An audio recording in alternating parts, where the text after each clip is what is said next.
saya akan menjelaskan tentang definisi kebijakan. Definisi kebijakan adalah suatu tindakan yang mengarah pada tujuan yang diusulkan oleh seseorang, kelompok, atau pemerintah dalam lingkungan tertentu. Sehubungan dengan adanya hambatan-hambatan tertentu seraya mencari peluang untuk mencapai tujuan atau mewujudkan sasaran yang dihasilkan.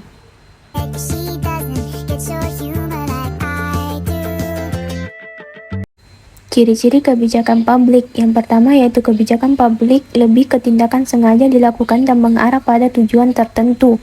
Yang kedua, kebijakan pada hakikatnya terdiri dari tindakan-tindakan yang paling berkaitan dan berpola. Yang ketiga, kebijakan itu ialah apa yang nyata dilakukan pemerintah dalam bidang tertentu. Yang keempat yaitu kebijakan publik mungkin berbentuk positif, mungkin juga berbentuk negatif.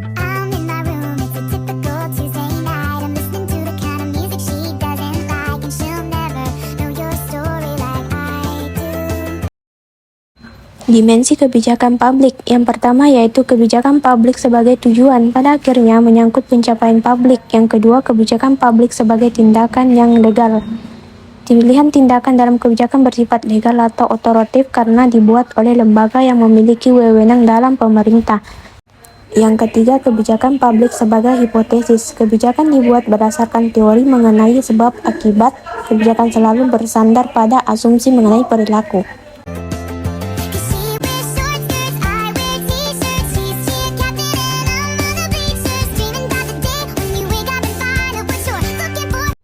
Kebijakan strategis yang pertama yaitu isu-isu utama, yaitu isu yang berada di level tertinggi pada pemerintah. Yang kedua, sekunder, yang berpusat pada pelaksanaan program. Yang ketiga, fungsional, yang berpusat pada setelah pelaksanaan program. Yang keempat, yaitu minor, yang terjadi pada saat tertentu. Lingkup analisis kesehatan ada 5. Yang pertama, penetapan masalah, formulasi kebijakan, adopsi kebijakan, implementasi kebijakan, dan evaluasi kebijakan. Tingkatan analisis kesehatan ada 3. Yang pertama, pendekatan modus operandi. Ini dimaksud kebijakan kesehatan yang dilakukan secara bertahap. Yang kedua, pendekatan modus evaluatif. Dan yang terakhir, pendekatan modus anjuran.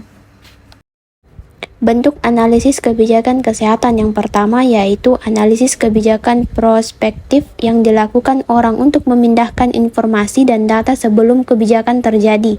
Yang kedua, analisis kebijakan retrospektif yang dilakukan untuk memindahkan informasi dan data setelah kebijakan terjadi.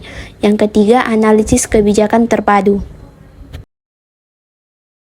Pendekatan kebijakan ada 3. Yang pertama yaitu empiris, yaitu apa yang real, sedangkan evaluatif yaitu berdasarkan hasil, dan yang ketiga yaitu normatif, di mana layak dan tidak layaknya.